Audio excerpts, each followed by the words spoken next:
گزشتہ جمعے ہم نے دعا کے حوالے سے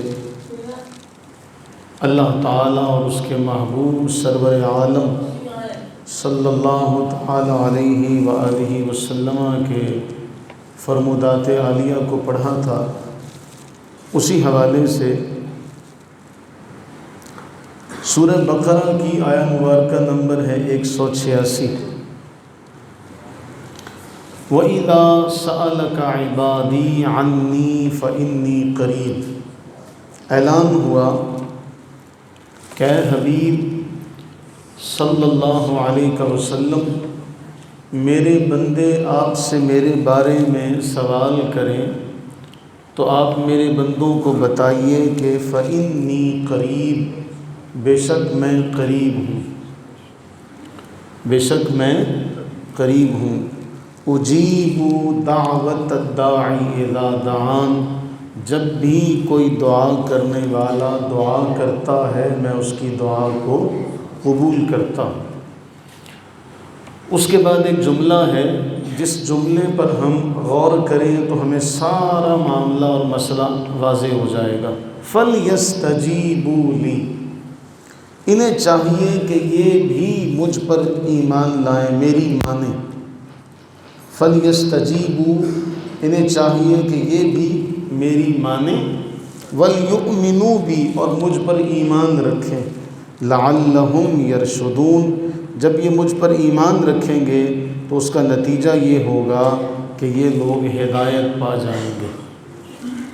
اب اس حوالے سے جو مفسرین نے لکھا وہ بڑا اہم ہے۔ مفسرین فرماتے ہیں اللہ تعالیٰ کے حضور اپنی مناجات کو پیش کرنا، اپنے معاملے کو عرض کرنا، کبھی کبھی بندہ اللہ سے کوئی چیز مانگتا ہے تو وہ فوراً اسے عطا کر دی جاتی ہے، کبھی ایسا ہوتا ہے کہ کسی حکمت کی وجہ سے اس میں تاخیر ہو جاتی ہے، اور کبھی ایسا ہوتا ہے کہ بندے کی حاجت دنیا میں پوری کر دی جاتی ہے، اور کبھی آخرت میں اس کے لیے ثواب جو ہوتا ہے اسے ذخیرہ کر دیا جاتا۔ میں اس حوالے سے آخر میں ایک بڑا اہم معاملہ اور نقطہ ہے وہ میں آپ کے حضور عرض کروں گا۔ فرمایا جب میرے بندے آپ سے میرے بارے میں سوال کریں تو آپ نے کیا کہنا ہے کہ میں قریب ہوں، اور میرے قریب ہونے کا ثبوت یہ ہے کہ جب بھی کوئی دعا مانگتا ہے میں اس کی دعا کو قبول کرتا ہوں، لیکن اس کے آخر میں ایک جملہ یہ ہے فَلْيَسْتَجِيبُوا لِي وَلْيُؤْمِنُوا بِي، ایمان شرط ہے، ایمان کے بعد اللہ تعالیٰ کی فرما برداری شرط ہے، اللہ کا ماننا، اللہ کا کہا ماننا، کہ یہ بھی میرا کہا مانے۔ اب اس حوالے سے آگے چلیں تو جامع ترمذی کی حدیث ہے، اس میں رسول اللہ صلی اللہ علیہ وآلہ وبارک وسلم نے ارشاد فرمایا ادعوا اللہ وانتم موقنون بالاجابہ، تم اللہ سے دعا مانگو اس حال میں کہ تمہیں یقین ہونا چاہیے کہ وہ ضرور بالضرور میری دعا کو قبول کرے گا۔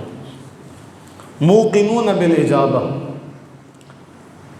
ادعوا اللہ وانتم موقنون بالاجابہ، یہ یقین رکھتے ہوئے مانگو کہ اللہ تعالیٰ میری دعا قبول فرمائے گا، اس لیے جان لو ان اللہ لا یستجیب دعاء من قلب غافل لاہن، کہ اللہ تعالیٰ غافل دل والے کی، کس کی؟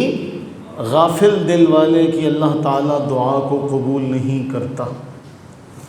یعنی دل کہیں اور ہے، زبان سے الفاظ نکل رہے ہیں۔ اب میں نے اس پر پہلے بھی آپ کو مثال دی تھی کہ سورہ فاتحہ جو ہے اسے دعا والی سورہ بھی کہا گیا، یہ سورہ دعا ہے، اسے سورہ دعا بھی کہا گیا۔ اب فاتحہ سے ہی آپ حساب لگا لیں کہ ہم دعا کر رہے ہیں اور ہمارا دل کتنا حاضر ہے، کہ فاتحہ پڑھ رہے ہیں اور ہمارا دل اس میں کتنا حاضر ہے۔ اس میں ایک اور بڑی بات، نماز میں قرات کا آغاز ہوتا ہے فاتحہ سے، فجر کی نماز ہے، مغرب کی ہے، عشاء کی ہے۔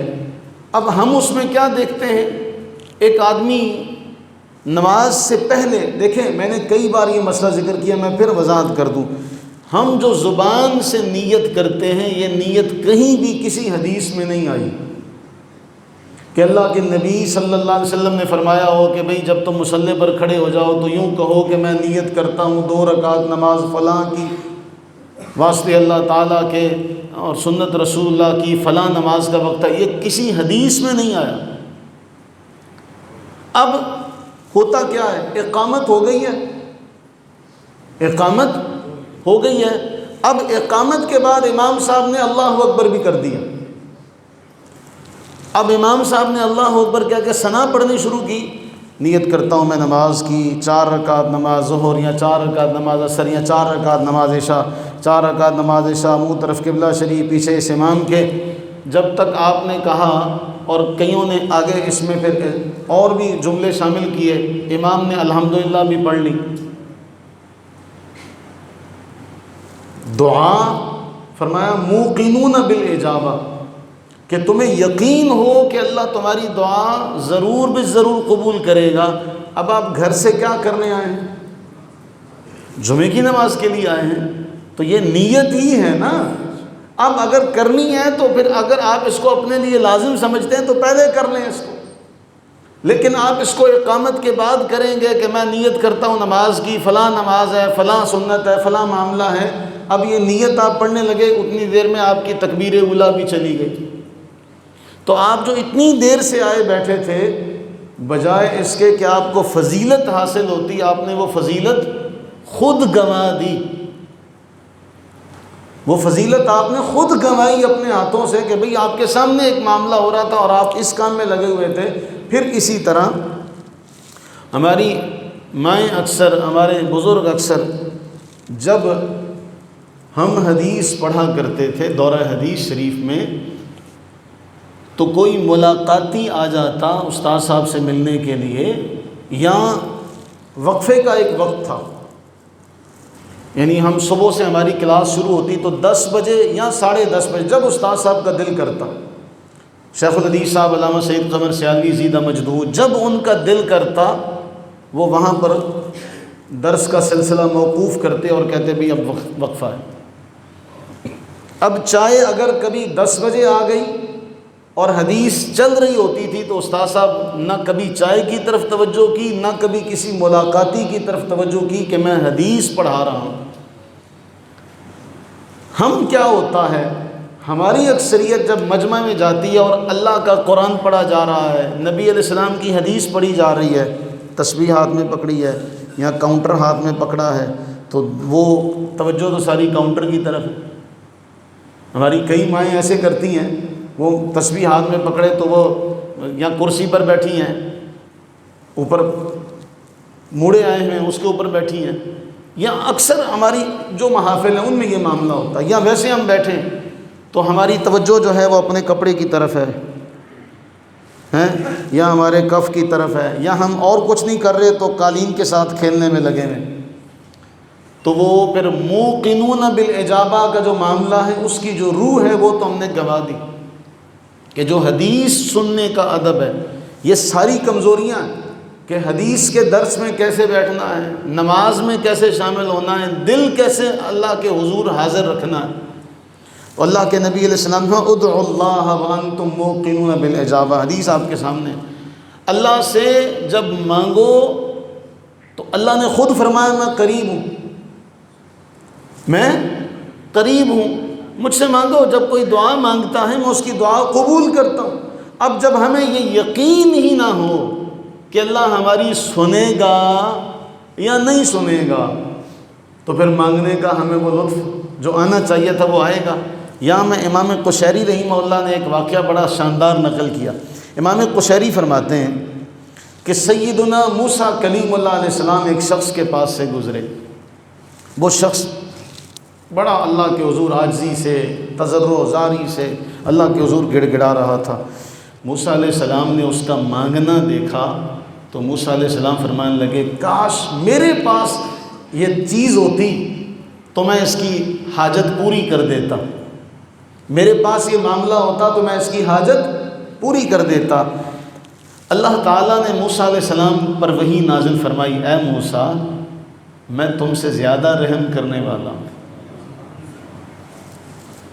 میں تم سے زیادہ رحم کرنے والا ہوں، اگر تمہارے دل میں یہ خیال آیا تو میں تو رحمان ہوں، رحیم ہوں، ارحم الراحمین ہوں۔ فرمایا اے موسیٰ یہ زبان سے تو مجھے پکار رہا ہے لیکن اس کا دل اس کی بکریوں کے ریوڑ میں پھنسا ہوا ہے، یہ زبان سے مجھے پکار رہا ہے لیکن دل اس کی بکریوں کا جو ریوڑ ہے اس میں لگا ہوا ہے، اور میں کسی ایسے شخص کی دعا کیسے قبول کروں جس کا دل میرے حضور حاضر نہ ہو، جس کا دل میرے پاس نہ ہو۔ یہ خود تو ہے، یہ خود تو موجود ہے لیکن اس کا دل موجود نہیں ہے۔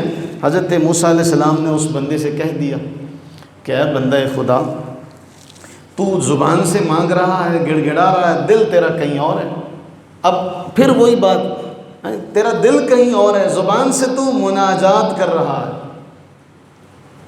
جب موسیٰ علیہ السلام نے اسے فرمایا تو اس نے اپنے دل کو بھی اللہ کی طرف متوجہ کیا اور اس کی دعا مقبول ہو گئی۔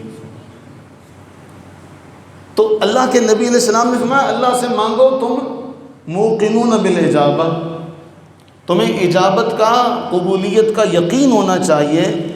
اور یہاں امام جعفر صادق رضی اللہ تعالیٰ عنہ سے سوال ہوا۔ امام قشیری فرماتے ہیں کہ امام جعفر صادق سے سوال کیا گیا کہ ہم اللہ سے دعا مانگتے ہیں لیکن ہماری دعا قبول نہیں ہوتی، تو پتہ ہے امام جعفر صادق نے کیا فرمایا؟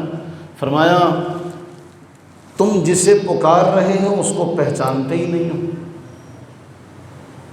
جسے تم پکار رہے ہو اسے پہچانتے ہی نہیں ہو، تو جب اس کی پہچان ہی تمہیں حاصل نہیں ہے، اس کی معرفت تمہیں میسر نہیں تو مانگتے رہو۔ ہم بھی کیا کرتے ہیں، نماز میں کھڑے ہوئے فاتحہ جو دعا ہے آغاز میں اللہ کی تعریف اور توصیف کے بعد جب ہم کہتے ہیں اہدنا الصراط المستقیم، اے اللہ ہمیں انعام والوں کے سیدھے راستے پر ہمیں چلا، تو یہ تو بہترین دعا ہے۔ اس دعا کے اندر آپ نے سب مانگ لیا لیکن دل حاضر نہیں ہے۔ تو فرمایا ادعوا اللہ وانتم موقنون بالاجابہ، اللہ سے دعا مانگو یقین کے ساتھ، دل کے حضور کے ساتھ، حاضری کے ساتھ، اس لیے کہ اللہ تعالیٰ غافل دل والوں کی دعا کو کبھی قبول نہیں کرتا۔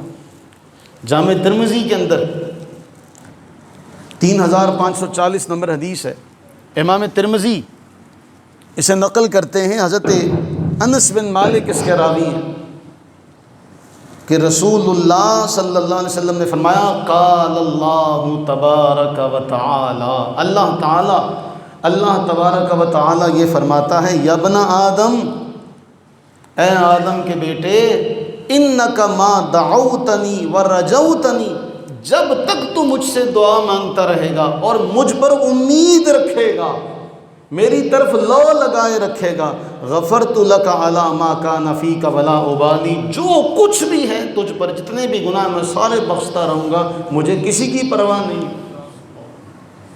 پھر فرمایا یا ابن آدم لو بلغت ذنوبک عنان السماء، اے آدم کے بیٹے تیرے گناہ آسمانوں کے کناروں تک بھی پہنچ جائیں، ثم استغفرتنی، تو پھر مجھ سے استغفار کرے، مجھ سے معافی مانگے، غفرت لک ولا ابالی، میں وہ سب بخش دوں گا، مجھے کسی کی پرواہ نہیں۔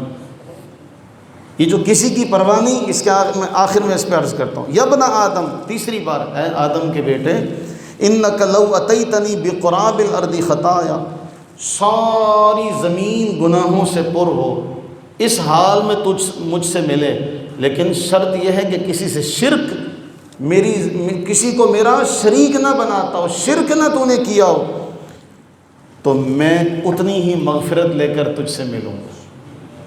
تو زمین بھر گناہ لے کر آئے گا اور میں زمین بھر مغفرت لے کر آؤں گا۔ اب جو لا ابالی کا جملہ ہے نا، ہم بسا اوقات کسی سے پیار کرتے ہوئے بھی ڈر جاتے ہیں۔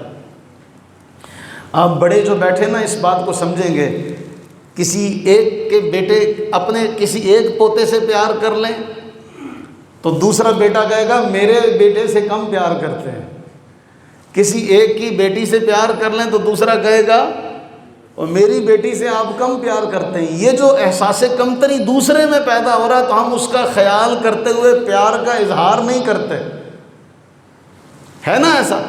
تو اللہ تعالیٰ نے واضح طور پر فرمایا میں سارا کچھ بخش دوں گا تیرا، مجھے کسی کی کیا پرواہ۔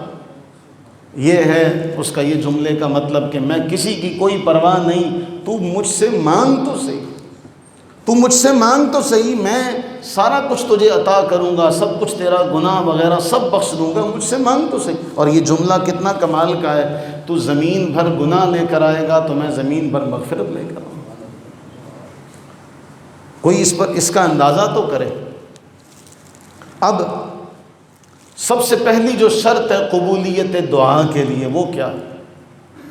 سب سے پہلی شرط یہ ہے کہ قرآن میں اللہ فرما رہا ہے کلوا من طیبات ما رزقناکم، جو ہم نے تمہیں دیا پاکیزہ چیزیں اس میں سے کھاؤ، تمہارا رزق حلال ہونا چاہیے۔ فرمایا ولا تطغوا فیہ فیحل علیکم غضبی، اس میں زیادتی نہ کرو، اگر تم پر میرا غضب اتر آئے تو سنو جس پر میرا غضب نازل ہوا وہ گیا گزرا ہو گیا، وہ ہلاک ہو گیا، وہ ناکام ہو گیا۔ اور فرمایا وَإِنِّي لَغَفَّارٌ لِمَن تَابَ وَآمَنَ وَعَمِلَ صَالِحًا ثُمَّ اهْتَدَىٰ، میں اس کو بہت بخشنے والا ہوں جو توبہ کرے، ایمان لائے اور نیک اعمال کرے، میں کیا کرنے والا ہوں، اس کو بہت بخشنے والا ہوں، وہ ان سب کے بعد ہدایت پر قائم رہے۔ اب اس آیت میں واضح طور پر فرمایا کہ اپنا کھانا پینا حلال کر لو، اپنا کھانا پینا۔ اور وہ حدیث آپ سب کو یاد ہوگی کہ نبی سرور عالم صلی اللہ علیہ وآلہ وسلم نے فرمایا، اس کا مفہوم یہ ہے کہ ایک شخص بال بکھرے ہوئے ہیں، زبان سے یا رب یا رب یا رب، لیکن اس کی دعا قبول نہیں ہوتی۔ کیوں؟ اس کا کھانا حرام ہے، اس کا پہننا حلال نہیں ہے، اس کا پینا حلال نہیں ہے۔ اب یہ حلال جو ہے، کیا ہم حلال کر کے کھا رہے ہیں؟ کیا ہم حلال کر کے کھا رہے ہیں یا حلال کو حرام کر کے کھا رہے ہیں؟ اللہ تعالیٰ نے حلال کے ساتھ طیب کا لفظ بھی قرآن میں ذکر کیا کہ بسا اوقات چیز تو حلال ہوتی ہے لیکن ہمارے طریقہ حصول حلال نہیں ہوتا، ہمارا طریقہ حصول حلال نہیں ہوتا۔ اب جب حلال شے کو حاصل کرنے کا طریقہ حلال نہیں ہے تو پھر وہ شے بھی حلال نہیں رہی۔ حلال کو حلال طریقے سے حاصل نہیں کیا تو پھر وہ حلال تو کیا ہم ایسا کرتے؟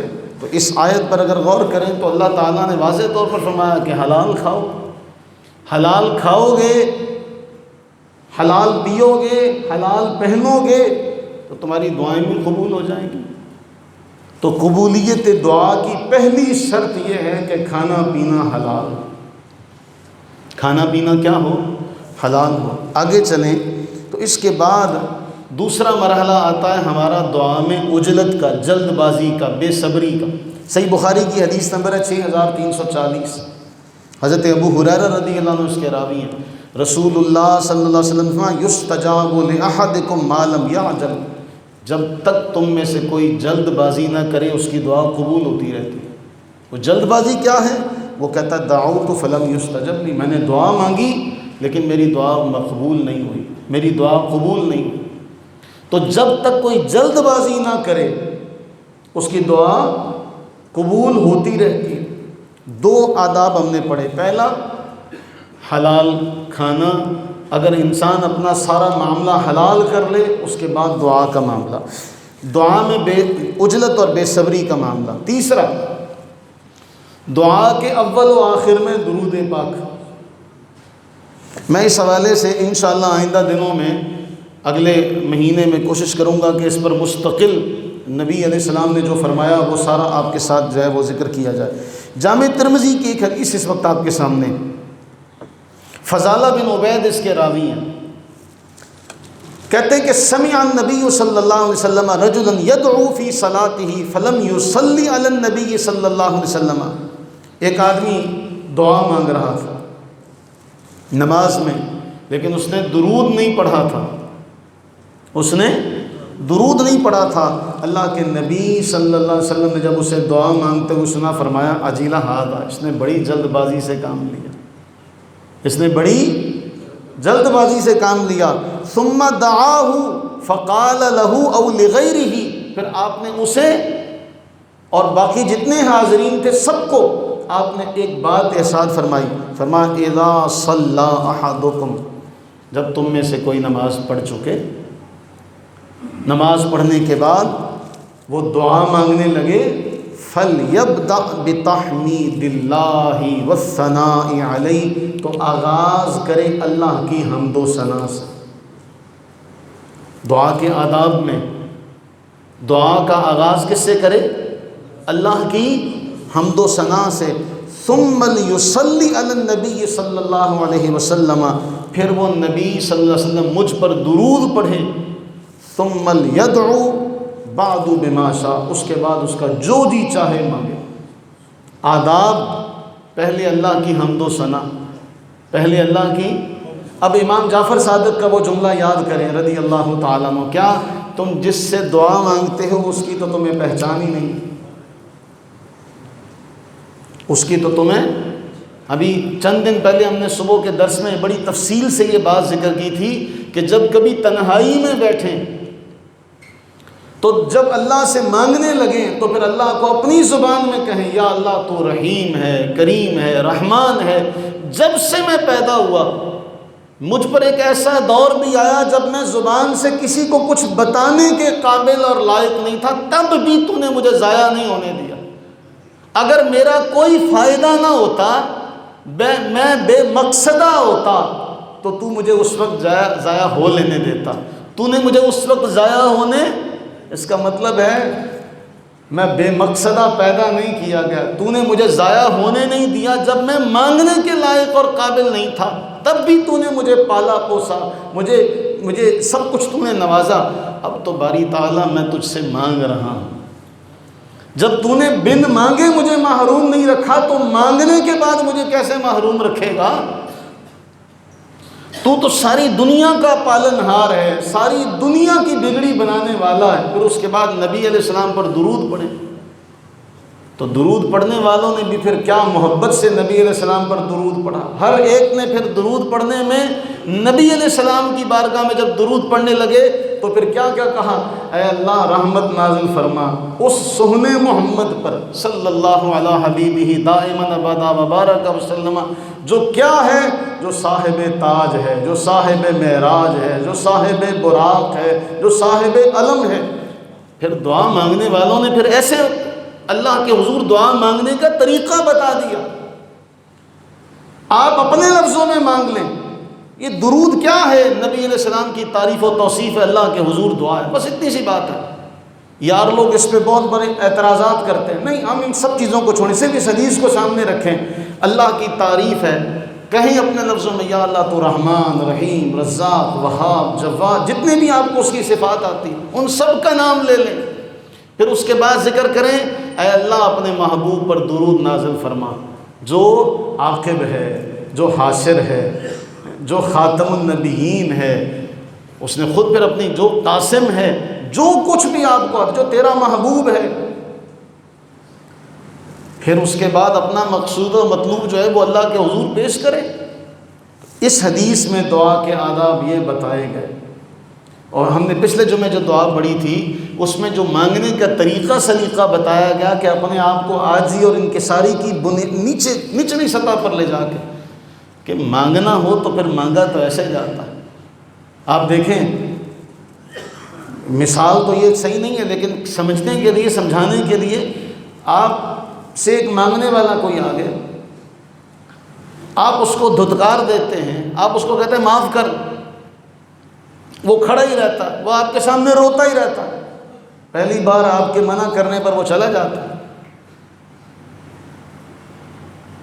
ہم جلد بازی کا مظاہرہ کرتے ہیں، ہم اللہ کے حضور آئے بھی اور دل کی غیر حاضری کے ساتھ ہم نے دعائیں پڑھی، دل غیر حاضر ہے، اللہ کی توصیف بیان کی، رب العالمین، رحمان، رحیم، مالک یوم الدین، ربنا ولک الحمد، پھر ہم نے سبحان ربی العظیم، سبحان ربی الاعلیٰ، یہ ساری جو رب کی حمد ہے، ہمارا دل حاضر نہیں تھا، ہم نے حضوری قلب کے بجائے بے حضوری قلب یہ دعائیں پڑھی، تو پھر دعا کی قبولیت کا تو پھر وہ معاملہ ہمارا کہاں رہ گیا؟ تو یہ ایک سب سے اہم بات۔ پھر اسی حوالے سے کتنا حسین جملہ ہے جامع ترمذی کا، حدیث نمبر 486 ہے اور حدیث صحیح ہے۔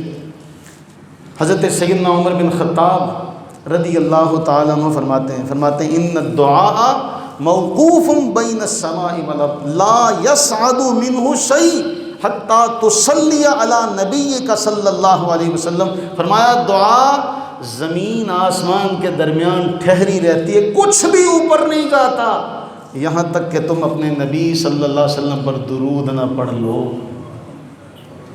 میرے عزیزو، جس کا نام لیے بغیر ہم حاجی ہیں، نمازی ہیں، زاہد ہیں، متقی ہیں، پرہیزگار ہیں، کچھ بھی ہیں، آپ کچھ بھی ہیں، لیکن آپ کی دعا کے اول و آخر میں جب تک اس سونے محبوب کا، محمد مصطفیٰ کریم سرور عالم صلی اللہ تعالی علیہ وآلہ وبارک وسلم کا نام نہیں ہے، آپ کی تو دعا میں سے کچھ بھی اللہ کی بارگاہ میں نہیں جاتا۔ اب وہ پہلی والی آیت ذہن میں رکھیں، اے حبیب جب آپ سے میرے بندے میرے بارے میں سوال کریں تو آپ انہیں بتائیں میں قریب ہوں۔ وہ قریب ہو کر بھی محبوب کا نام لیے بغیر، سنے بغیر آپ کی نہیں سنتا۔ وہ قریب ذات کس قدر قریب ہے، اقرب الیہ من حبل الورید، شہرگ سے بھی زیادہ قریب۔ اس کے باوجود الفاظ کیا ہیں؟ لا یصعد منہ شیء، ایک بھی شے، اور یہ نکرہ ہے گرامر کے اعتبار سے دیکھا، لا یصعد منہ شیء، کچھ بھی آپ نے دعائیں مانگی اس کا ایک جملہ بھی اللہ کی بارگاہ میں نہیں گیا، حتی تصلی علی نبیک صلی اللہ علیہ وسلم، آپ نے درود پڑھا پھر وہ جائے گی، آپ نے درود پڑھا پھر وہ جائے گی۔ تو درود کیا ہوا؟ آپ کی دعا کی قبولیت کا ذریعہ اور وسیلہ ہے، جس کا نام آپ کی دعا کی قبولیت کی دلیل ہے، اس کی ذات کتنی بڑی اللہ کی بارگاہ میں قبولیت کی دلیل ہوگی میری اور آپ کی؟ جس کا نام لیے بغیر ہماری دعا اللہ کے حضور حاضر نہیں ہوتی، تو کیا خیال ہے کل کو ہم اس محبوب کی رحمت کے بغیر، اس کی شفاعت کے بغیر، اس کی پہچان کے بغیر کیا ہم اللہ کے حضور چلے جائیں گے اور کامیاب ہو جائیں گے؟ پھر اس میں اسی ضمن میں ایک اور بات، یہ شیخ البانی نے اپنی سلسلہ صحیحہ میں اس روایت کو نقل کیا کہ رسول اللہ علیہ السلام نے فرمایا اکثر الصلاۃ علیہ، کہ مجھ پر کثرت سے درود پڑھا کرو۔ کب؟ جمعے کے دن اور جمعے کی رات۔ جو مجھ پر ایک بار پڑھے گا اللہ تعالیٰ اس پر 10 رحمتیں نازل کرے گا۔